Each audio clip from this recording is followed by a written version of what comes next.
Alunos da Escola Liderança, tudo bem com vocês?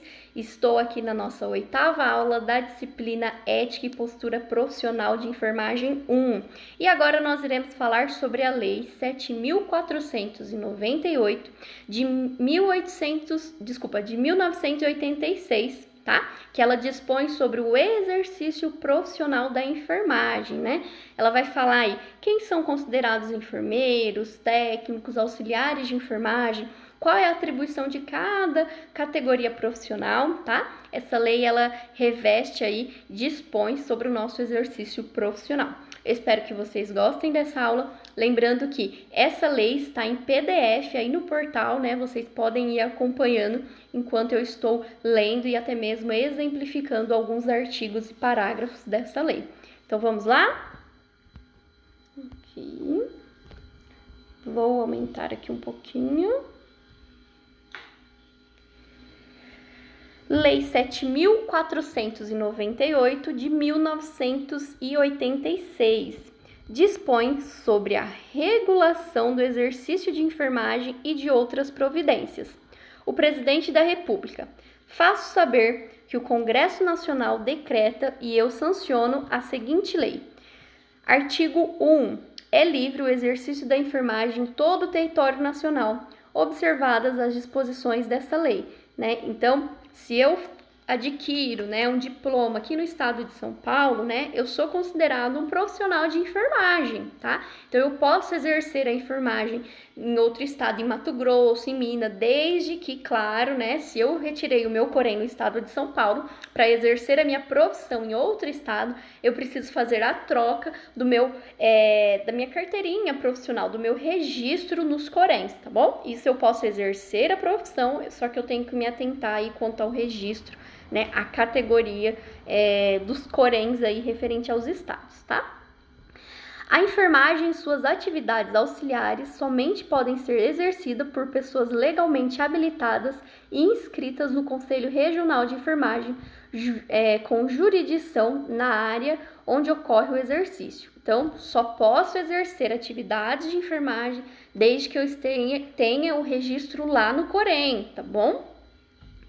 A enfermagem é exercida privativamente pelo enfermeiro, técnico de enfermagem, pelo auxiliar de enfermagem e pela parteira, respeitando os respectivos graus de habilidade. O planejamento e a programação das instituições e serviços de saúde inclui planejamento e programação de enfermagem, e a programação de enfermagem inclui a prescrição da assistência de enfermagem. São considerados enfermeiros o titular do diploma de enfermeiro conferido por instituição de ensino nos termos da lei, o titular do diploma ou certificado de obstetriz ou de enfermeira obstétrica conferidos nos termos da lei, o titular do diploma ou certificado de enfermeiro e o titular do diploma ou certificado de enfermeira obstétrica ou obstetriz ou equivalente conferido por escola estrangeira segundo as leis do país, registrado em virtude de acordo com intercâmbio cultural ou revalidado no Brasil como diploma de enfermeira obstétrica ou de obstetriz.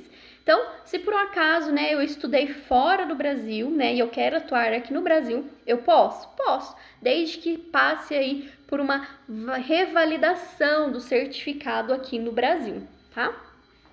Aqueles que não abrangidos pelos incisos anteriores obtiveram o título de enfermeiro conforme disposto no alínea D do artigo 3 do Decreto 50.387, de 28 de março de 1961. Isso agora é muito importante, tá? Principalmente aí para vocês, tá? Artigo 7. São considerados técnicos de enfermagem o titular do diploma ou do certificado de técnico de enfermagem expedido de acordo com a legislação e registrado pelo órgão competente. Então, o técnico, ele também concluiu o curso, precisa procurar aí um conselho regional justamente para validar o seu diploma e se inscrever naquela categoria profissional, né, no conselho de classe, tá? É considerado como técnico de enfermagem também o titular do diploma ou do certificado legalmente conferido por escola ou curso estrangeiro, registrado em virtude de acordo com o intercâmbio cultural ou revalidado no Brasil como diploma de técnico de enfermagem. Então, o técnico ele também pode estudar fora, né? Se caso quiser atuar quanto profissional de enfermagem no Brasil, ele precisa passar por uma revalidação, tá? São considerados auxiliares de enfermagem o titular do certificado de auxiliar de enfermagem conferido por instituição de ensino, nos termos da lei e registrado no órgão competente. O titular do diploma se refere à Lei 2.822, de 14 de junho de 1956. O titular do diploma ou certificado a que se refere o inciso 3 do artigo 2 da Lei 2.604, de 17 de setembro de 1955, expedido até a publicação da Lei número 4.024, de 20 de dezembro de 1961. O titular do certificado de enfermeiro prático ou prático de enfermagem, expedido até 1964 pelo Serviço Nacional de Fiscalização da Medicina e Farmácia. Então, lá em 1950, 1960, né, o auxiliar de enfermagem, ele também recebia o técnico aí como enfermeiro prático ou prático de enfermagem, tá? Do Ministério da Saúde ou por órgão congênere da Secretaria de Saúde nas unidades de federação, nos termos do decreto da Lei 23.774, de 22 de janeiro de 1934, no Decreto-Lei número 8.778, de 22 de janeiro de 1946, e da Lei 3.640, de 10 de outubro de 1959. O pessoal enquadrado como auxiliar de enfermagem nos termos do Decreto-Lei número 299, de 28 de fevereiro de 1967. O titular do diploma ou certificado conferido por escola ou curso estrangeiro, segundo as leis do país, registrado em virtude de acordo de intercâmbio cultural ou revalidação no Brasil como certificado de auxiliar de enfermagem. São consideradas parteiras, né, na enfermagem aí. O titular de certificado previsto no artigo 1 do Decreto 8.778, de 22 de janeiro de 1946, observado e disposto na Lei 3.640, de 10 de outubro de 1959. O titular do diploma ou certificado de parteira ou equivalente conferido por escola ou curso estrangeiro, segundo as leis do país, registrado em virtude de intercâmbio cultural ou revalidado no Brasil, até 2 anos após a publicação desta lei, como certificado de parteira. O enfermeiro exerce todas as atividades de enfermagem cabendo-lhe, né, privativamente. Então, o enfermeiro, ele executa todas as atividades, desde uma atividade de auxiliar, de técnico, porém, é privativo dele, apenas ele que faz as seguintes funções: direção do órgão de enfermagem, integrante da estrutura básica da instituição de saúde pública e privada e chefia de serviço de unidade de enfermagem. Organização e direção do serviço de enfermagem e de suas atividades técnicas e auxiliares nas empresas prestadoras de serviços. Planejamento, organização, coordenação, execução e avaliação do serviço da assistência de enfermagem. Então, quando a gente fala em gestão, né, gestão assistencial, SAI, sistematização da assistência de enfermagem, isso é atribuição privativa do enfermeiro. O técnico auxiliar, eles não podem fazer esses tipos aí de critérios, tá? Consulta, auditoria, emissão de parecer sobre matéria de enfermagem, consulta de enfermagem, prescrição da assistência de enfermagem, cuidados diretos de enfermagem a pacientes graves com altos riscos, cuidados de enfermagem de maior complexidade técnica e que exijam conhecimentos de base científica e capacidade de tomar decisões imediatas. Então, todos esses critérios, né, privativo do enfermeiro. Agora nós iremos ver quais são os critérios, né, como integrante da equipe de saúde, que isso engloba o enfermeiro, técnico, auxiliar, as parteiras, enfermeira, obstétrico, tá? Então, como integrante da equipe de saúde, né, nós temos aí a participação no planejamento, execução e avaliação da programação de saúde, que é o plano terapêutico daquele paciente, tá? Participação e elaboração, execução e avaliação dos planos assistenciais de saúde, prescrição de medicamentos estabelecidos em programas de saúde pública e em rotina aprovada pela instituição de saúde, participação em projetos de construção ou reforma da unidade de internação, prevenção e controle sistemático de infecção hospitalar de doenças transmissíveis em geral, prevenção e controle sistemático de danos que podem ser causados à clientela durante a assistência de enfermagem à gestante, parturiente e puérpera, acompanhamento da evolução e do trabalho de parto, execução do parto sem distócia.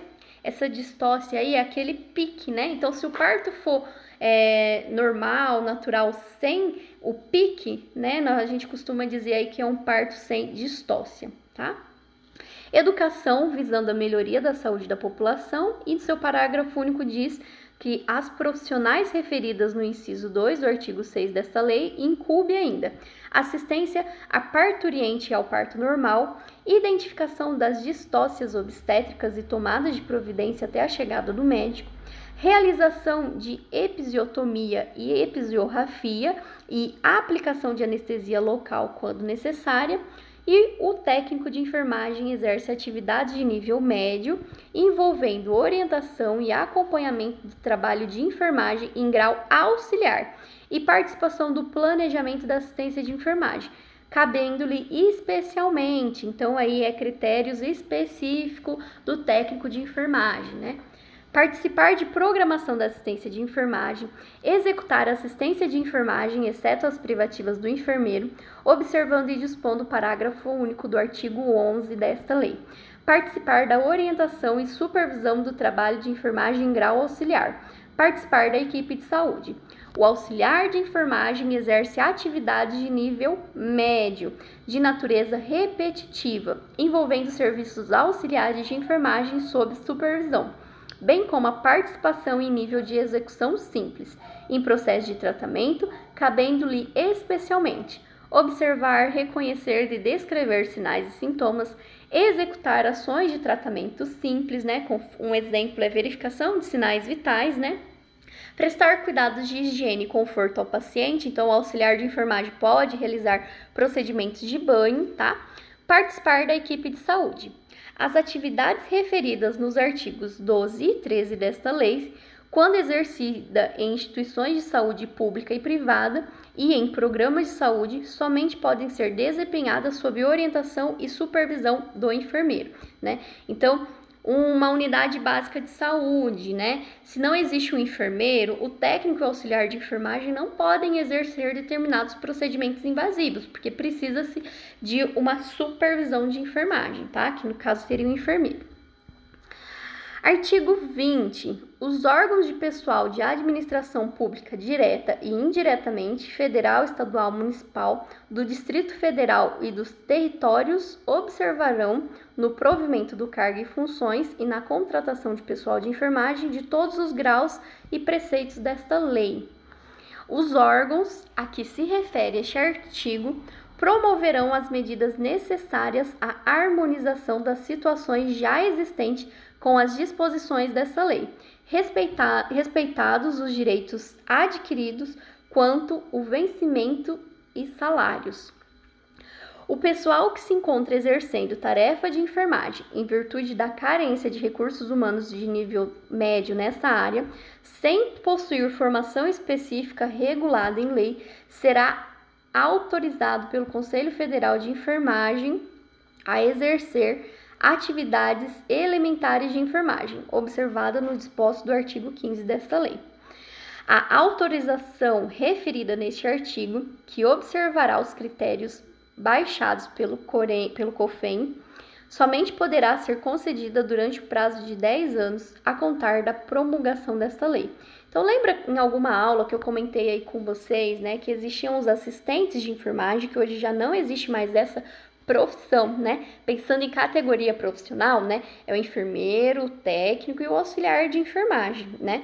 Então, pessoas muito antigas, né, que em 1950, né, atuavam aí como assistentes de enfermagem, eles também, por enquanto, têm o respaldo aí do Corém. Porém, essa categoria profissional não existe mais, tá? O Poder Executivo regulamentará esta lei no prazo de 120 dias a contar da data de publicação. Essa lei entra em vigor na data de sua publicação, revogam-se os demais disposições em contrário. E aí ela é publicada aí no dia 25 de 6 de junho de 1986, ok? Pessoal, obrigada novamente pela participação, espero que vocês tenham gostado dessa aula. Qualquer dúvida, pode fazer alguma observação, deixar lá no portal, me mandar um e-mail, que nós iremos nos falando por lá, tudo bem? Beijinho para vocês e até a próxima aula!